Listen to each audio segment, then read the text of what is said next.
Salutare tuturor, sunt aniversarea în episodul azi, vă voi arăta cum să vă instalați Notz Brawl cu hack. Deci, prima dată băieți trebuie să intrați la Google. Căutați Google. Căutați pe Google Happy.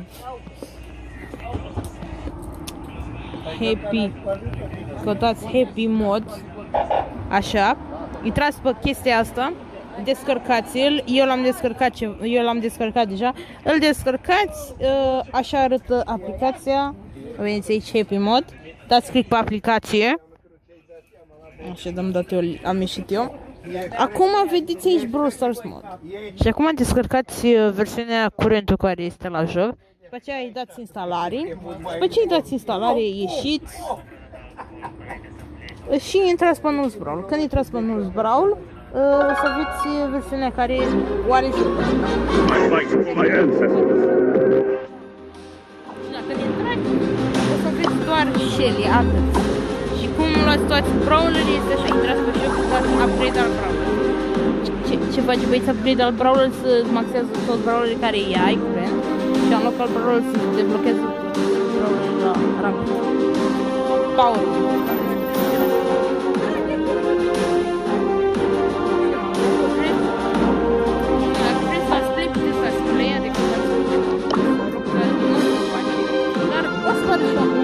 Gameplay. Așa din poate. Deci, vreau să dacă le-am aveți toți time to brawl. Ăsta. Dacă dați upgrade al brawlers, o să vă dea cu toate star power-urile și cu toate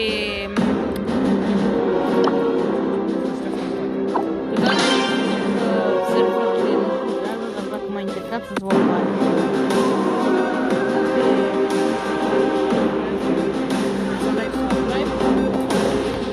Ca să mă ajutați la toate. Deci, vedeți câteodată nu vă bag. Ok, enjoy, nu să mai vorbesc așa de tare. Deci, sper că vă place, hai să deodată să faceți la relare.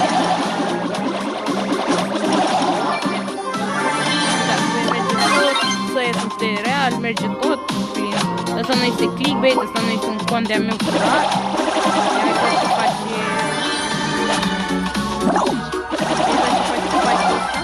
Iar că se face... Ca să știți băieți, dacă câștigați un meci de solo showdown, vă dă 135 de trofei. 135.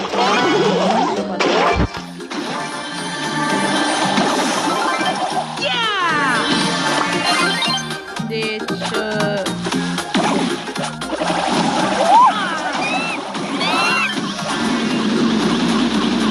Apoi mi-ați auzit absolut.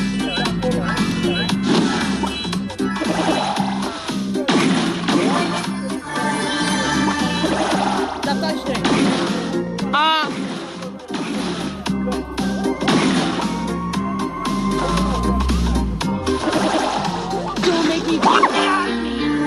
Deci da, băieți, dacă ajungeți pe top 3, 20 de trofei.